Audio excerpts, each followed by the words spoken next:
Hello दोस्तों, नमस्कार। मैं हूं अनिल कुमार। एक बार फिर से स्वागत करता हूं आप सभी का आपके अपने YouTube चैनल सुपर टारगेट में। दोस्तों, छूट या बट्टा या डिस्काउंट का अब तक मैंने आपको 6 वीडियो बनाकर दे दिया है, जिसके अंतर्गत मैंने छूट या डिस्काउंट के परीक्षा से रिलेटेड काफी इंपॉर्टेंट टाइप के वीडियो बना के आपको दिए हैं। उम्मीद और आशा करता हूं कि आपने उन सभी वीडियो को देखा होगा और उनसे काफी कुछ नया जरूर सीखा होगा।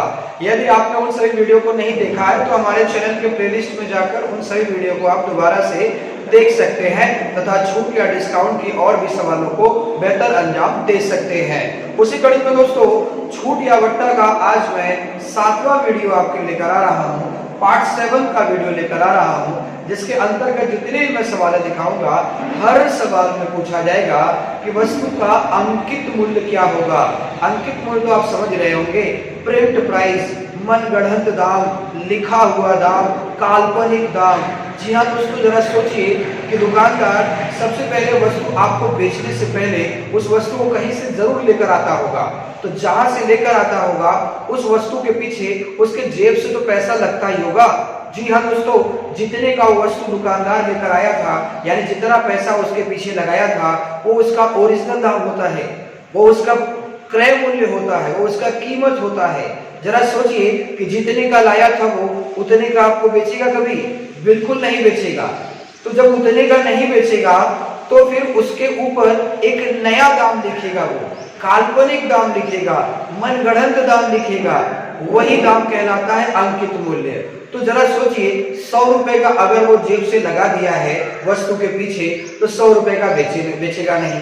मान लीजिए 200 रुपया लिख दिया उसने, मतलब 100 रुपया बढ़ा के लिख दिया, तो 200 रुपया हो गया अंकित मूल्य। तो जब आप लेने आओगे तो आपको तो 200 रुपए ही दिखाई देंगे।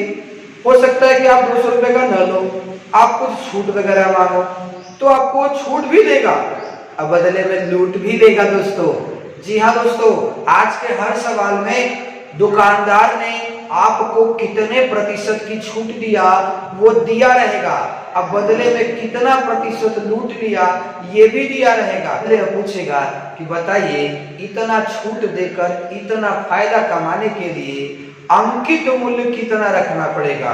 बिल्कुल हर दुकानदार एक काल्पनिक दाम लिखने से पहले ये सोचता होगा कि जब कस्टमर आएगा तो उसे मैं कितना डिस्काउंट दूंगा और उस डिस्काउंट देने के बाद मैं कितना कमा लूंगा कि उसे भी ढेर नुकसान ना हो, हमारा भी फायदा हो जाए और माल भी बिक जाए। कभी कभी तो देखते ही होंगे दुकानदार कुछ ऐसे मिल जाते हैं कि छूट देवे नहीं करते और खाली लूटने की सोचते हैं। उनके दुकान पर आपने देखा होगा कि भीड़ बहुत कम लगती होगी, क्योंकि वो क्या कहते हैं, एक दाम पे मैं बेचूंगा, मैं बिल्कुल छूट नहीं दूंगा। तो दोस्तों, छूट इसीलिए दिया जाता है ताकि आपसे कुछ कमाया भी जा सके और आपको इम्प्रेस भी कर दिया जा सके, ताकि आप दोबारा हमारे दुकान पर आए वस्तु लेने के लिए। और कोई विशेष बात इसके पीछे नहीं होती दोस्तों। तो आइए दोस्तों, आज के हर सवाल में हम देखेंगे कि अंकित मूल्य कितना रखा गया। और हाँ, अगर आप चैनल पर नए हो तो वीडियो को लाइक करके चैनल को सब्सक्राइब कर दीजिए और बेल आइकन भी दबा दीजिए। दोस्तों, देर न करते हुए आइए मैं सिखाता हूं आज के इन 5 प्रश्नों के माध्यम से आपको टॉपिक बहुत अच्छे से समझ में आ जाएगा। दोस्तों, आइए शुरू करते हैं। स्क्रीन पर पहला प्रश्न आ चुका है दोस्तों, आप देख सकते हैं। प्रश्न लिखा है, एक पुस्तक विक्रेता 95 रुपए पुस्तक खरीदता है, 5% की छूट देकर 10% का लाभ लेने के लिए वह पुस्तक का अंकित मूल्य कितना रखना पड़ेगा। बिल्कुल दोस्तों, जैसे मान लीजिए आप पुस्तक विक्रेता हैं तो आप सबसे पहले पुस्तक खरीद के लाते हैं मेन बाजार से, बड़े बाजार से। तो आपने 95 रुपए की पुस्तक खरीद के लेकर आया, तो बिल्कुल आप 95 का बेचोगे नहीं, क्योंकि 95 आपके जेब से लगा है, आप बिजनेस करना चाहते हो। तो 95 का खरीद कर लेकर आए हो, अब आप प्लान कर रहे हो कि यार इसके ऊपर कितना रुपया लिखूं कि कस्टमर को 5% का डिस्काउंट भी दे दूं और बदले में 10% का प्रॉफिट भी कमा लूं। तो बहुत ही आसान है दोस्तों, इसको आप 2 तरीके से लगा सकते हैं। अगर आप इसको बहुत ही समझ के लगाना चाहते हैं तो थोड़ा सा लॉन्ग मेथड से लगा लीजिए, या फिर अगर आप समझना नहीं चाहते तो आप शॉर्टकट मेथड से भी लगा सकते हैं। मैं दोनों आपको बता रहा हूं। जैसे मान लीजिए, दोनों मेथड को समझने के लिए आपको 2 चीजों का पता होना चाहिए। पहली चीज कि प्रतिशत छूट यानी डिस्काउंट कहां लिखा जाता है और प्रतिशत लाभ या हानि कहां लिखा जाता है। दोस्तों, कोई भी दुकानदार जब भी आपको छूट देता है तो वो लिखे हुए दाम पर देता है, यानी प्रिंट प्राइस पर देता है। याद रखिएगा, छूट हमको कहां लिखना है? प्रिंट प्राइस पर लिखना है, अंकित मूल्य के पास लिखना है। लेकिन लाभ हानि, जो प्रॉफिट और लॉस होता है, उसे हमेशा ओरिजिनल दाम पर के पास लिखा जाता है, क्योंकि दुकानदार जितना जेब से लगाएगा उसी के ऊपर पैसे बनाएगा, उसी पर पैसे कमाएगा। लिखना कैसे है? छूट को हमेशा 100 में से घटा के लिखना है, लाभ हानि को लाभ रहेगा तो 100 में बढ़ा के लिखना है, हानि रहेगा तो 100 में घटा के लिखना है। आइए, ये लेकिन ये बातें ध्यान रखिएगा, चाहे आप शॉर्टकट से लगा रहे हो, चाहे आप काफी लंबे तरीके से लगा रहे हो, दोनों में ही ये बातों का ध्यान रखना होगा आपको, तभी आपका सवाल जल्दी से आएगा। अब देखिए, पुस्तक विक्रेता 95 रुपए में पुस्तक खरीदता है, तो 95 रुपया क्या हो गया? 95 रुपया हो गया ओरिजिनल दाम। ओरिजिनल दाम मतलब क्रय मूल्य हो गया, ठीक है, इसे कहेंगे आप क्रय मूल्य। अब क्रय मूल्य पर तो डिस्काउंट मिलेगा नहीं, क्रय मूल्य पर तो लाभ कमाएगा वो दुकानदार, तो लाभ कितना कमा रहा है? 10%, तो गुणे 110/100 कर देंगे। ध्यान रखिएगा, ओरिजिनल दाम के पास लाभ या हानि रखा जाता है, ठीक है। अब ओरिजिनल दाम के ऊपर लाभ या हानि रखोगे तो बदले में बेचने वाला दाम है। फिर बेचने वाले दाम में दो चीजें होती है, एक ओरिजिनल दाम और एक लाभ हानि, तभी मिलता है तो बेचने का दाम मिलता है, ठीक है। अब इसको रहने। अब उसके बाद अंकित मूल्य कितना होगा? अंकित मूल्य आपको अगर नहीं पता तो आप ₹1 मान लीजिए, चाहे तो ₹100 भी मान सकते हैं। लिखे हुए दाम पर हमेशा छूट होता है, तो 5% की छूट है, तो आप 95/100 लिखें। जैसे लिखे हुए दाम पर दुकानदार डिस्काउंट देता है, वो वस्तु को बेच देता है, यानी यहाँ पर ही बेचने का दाम आएगा, यहाँ पर ही बेचने का दाम आएगा, और दोनों आपस में होंगे बराबर। बस इसको हल कर लीजिए, आंसर आ जाएगा। देखिए, 00 कैंसिल हो गया, 95 कैंसिल हो गया, हाथ में क्या आया? 110। ध्यान रखना, ये मैंने माना है ये अंकित मूल्य है, ये अंकित मूल्य है, यानी कि अंकित मूल्य कितना आ गया? 110 रुपया। सवाल लग गया। आप सोच रहे होंगे ये शॉर्टकट था कि लॉन्ग कट था? बाबू, मैंने कहा ना कि शॉर्टकट लगाइए चाहे लॉन्ग कट लगाइए, दोनों बहुत मामूली सा फर्क है। बस फर्क ये है कि वहां पर ये सब शो कराएंगे, कौन क्रय मूल्य है, कौन अंकित मूल्य है, बाई 100, ये सब करेंगे वगैरह। लेकिन अगर आप शॉर्टकट लगाएंगे तो बस दो चीज को ध्यान रखना है आपको, कि प्रतिशत लाभ हानि कहाँ लिखना है, प्रतिशत छूट कहाँ रखना है। ये दो लोकेशन आपको याद रखनी है, आंसर फटाक से आ जाएगा आपका। आइए, मैं यही चीज मैं शॉर्टकट करके दिखाता हूँ, सेम चीजें करूंगा, लेकिन आपको लगेगा मैंने शॉर्टकट कर दिया, क्या किया? आ जाओ। सबसे पहले ओरिजिनल दाम लिखना है 95 रुपया।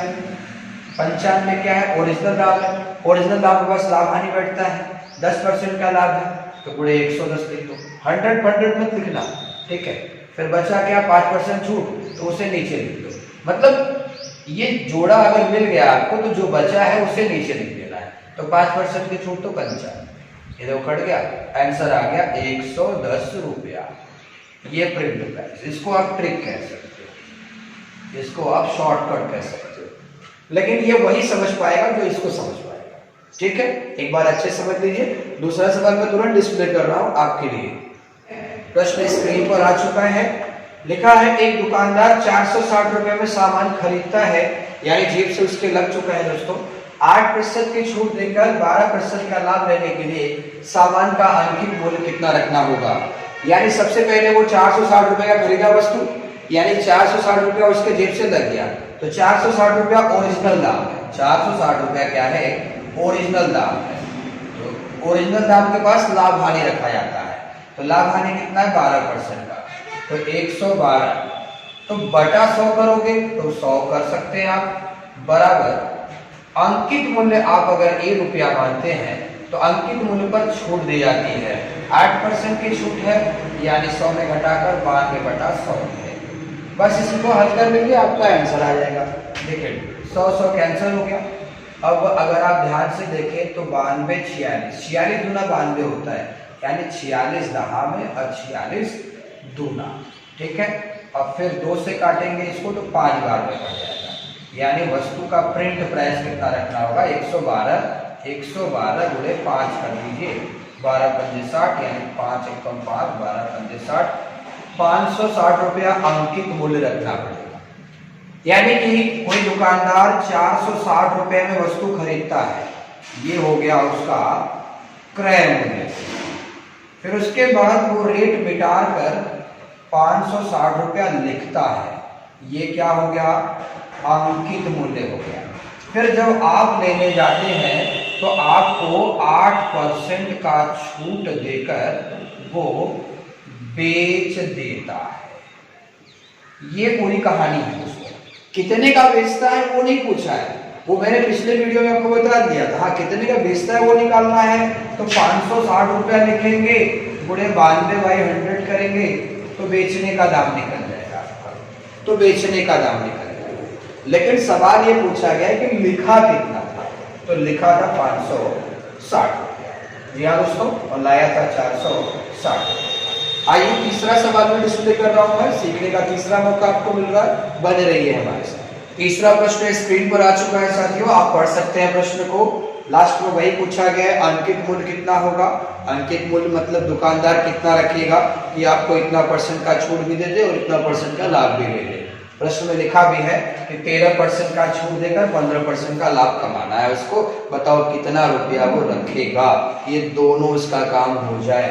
तो पहले तो ये रखने से पहले, छूट देने से पहले वस्तु खरीद के लाना पड़ेगा। तो लिखा तो है कि एक दुकानदार फर्नीचर 1740 रुपए की लागत पर तैयार हुआ, यानी कि कोई दुकानदार ने फर्नीचर 1740 रुपए की लागत से तैयार किया, यानी 1740 रुपया जेब से लग गया ना, तो 1740 रुपया ओरिजिनल दाम हो गया। तो आप लिखेंगे 1740 रुपया ये ओरिजिनल दाम है, ये आपका क्रय मूल्य है। अब आप इसे बेचने जाएंगे तो इसके ऊपर लाभ हानि होंगे, तो 15% का लाभ, तो 115/100 बराबर बेचने का दाम आ जाएगा। तो बेचने का दाम तो चाहिए नहीं, प्रिंट प्राइस ₹1 मान लिया, प्रिंट प्राइस पर छूट होता है 13% का छूट। ध्यान रखना ये जो है अंकित मूल्य है, ये अंकित मूल्य। फिर प्रिंट प्राइस ₹1, 13% का छूट, तो 87/100 लिखेंगे। छूट हमेशा 100 में घटा के लिखना है। इसे हल करेंगे तभी विक्रय मूल्य आएगा, इसे हल करेंगे तभी विक्रय मूल्य आएगा, और दोनों बराबर। 100 कट गया। अगर आप 87 को 174 से देखें तो 87, 7 दूना 14, 8 दूना 16, 87 इसको 2 बार में काट सकता है, यानी 20 बार में काट सकता है। तो अब 115 का 20 में गुणा कर देना है, यानी अंकित मूल्य बराबर 115 गुणे 20। तो 115 गुना 230 होता है, एक 0 बढ़ जाएगा, यानी 2300 रुपया उन्हें प्रिंट प्राइस रखना पड़ेगा। 1740 का लाकर 2300 रुपया पहले प्रिंट करेंगे, कोई कस्टमर आएगा तो 2300 रुपये पे 13% की छूट देकर बेच देंगे, और बदले में 15% का लाभ भी ले लेंगे। शॉर्टकट सेम ऐसे ही, आंखों का खाली धोखा होता है दोस्तों। आप चाहे तो शॉर्टकट भी लगा सकते हैं। पहले 1740 रुपया लिख लिया आपने, तो 1740 रुपया ओरिजिनल दाम हो गया, तो ओरिजिनल दाम पर लाभ है 15%, तो 115 लिख लिया। अब बचा जो है नीचे लिख लो, 13% का छूट यानी 87, इसे काटोगे 20 बार में, गुणा कर दिया 2300 रुपया आ गया। सेम चीजें हैं, बस खाली यहाँ थोड़ा समझाया जा रहा है, यहाँ पर डायरेक्ट लिखा जा रहा है। लेकिन दो चीजें तो याद ही रहनी चाहिए आपको कि छूट कहाँ लिखा जाता है और लाभ कहाँ लिखा जाता है और कैसे लिखा जाता है। आइए चौथा सवाल मैं आपके लिए पेश कर रहा हूँ। चौथा सवाल आ चुका है दोस्तों, प्रश्न आप पढ़ सकते हैं। एक सोफा सेट 3320 रुपए की लागत पर तैयार हुआ, इतना यानी कि इतना जेब से लग चुका है। अब आप इतने पे आप बेचने वाले नहीं हैं, 70% की छूट भी देना चाहते हैं, 21% का लाभ लेने के लिए सामान का अंकित मूल्य कितना रखना पड़ेगा।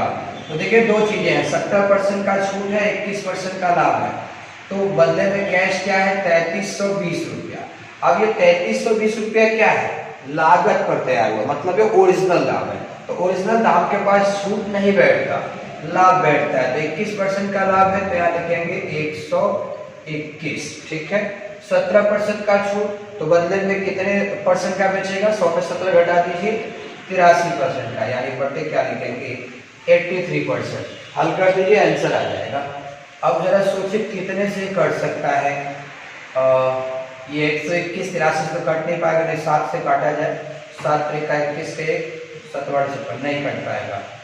इसको देखिए, अगर आप काटेंगे 4 दिया 12, 4 बटा 32, ये 4 से कट जाएगा, 4 तिया 12 के 2 आते हैं 1, 4 बटा 32 से 40 बार में ये कट गया। अब गुणा कर दो, 4 एकम 4, 4 दूना 8, 4 एकम 4, यानी 4840 रुपया अंकित मूल्य रखना होगा। अगर 4840 रुपया वो अंकित मूल्य रखते हैं तो 17% का कस्टमर को छूट भी दे देंगे और 21% लूट भी लेंगे। ठीक है दोस्तों, एक लास्ट क्वेश्चन में देने वाला हूं आपको, लेकिन उसे आपको खुद ही लगाना पड़ेगा। आइए मैं डिस्प्ले कर देता हूं प्रश्न को, लेकिन उसे आप लगा के हमें कमेंट जरूर करेंगे उस प्रश्न का क्या उत्तर आया। ठीक है साथियों, आइए प्रश्न आ चुका है दोस्तों, आप देख सकते हैं। बिल्कुल ये 5वां प्रश्न है। लिखा है एक व्यापारी एक घड़ी 450 रुपए में खरीदता है। 10% का बट्टा देकर 20% लाभ लेने के लिए घड़ी का अंकित मूल्य कितना रखना होगा। बिल्कुल दोस्तों सवाल वैसे ही है और 4 ऑप्शन मैंने दे रखे हैं आपको। ये प्रश्न आप ही को लगाना है। अगर आप 4 प्रश्नों से कुछ सीखे हैं कि किस तरह से सर आपको बताए हैं, तो 5वां प्रश्न भी आप अपने से लगाएंगे और हमें कमेंट करके बताएंगे कि क्या आंसर आपका आया। तो दोस्तों आज का छूट या बट्टा या डिस्काउंट का 7 वीडियो यानी पार्ट 7 का वीडियो आपको कैसा लगा हमें कमेंट करके जरूर बताइएगा। चैनल पर अगर नए हो तो वीडियो को लाइक करके चैनल को सब्सक्राइब कर दीजिएगा और बेल आइकन भी दबा दीजिएगा, ताकि ऐसे ही आने वाली लेटेस्ट वीडियो का नोटिफिकेशन आपको सबसे पहले मिलता रहे। दोस्तों मुलाकात फिर होगी एक नए वीडियो के साथ, तब तक के लिए नमस्कार।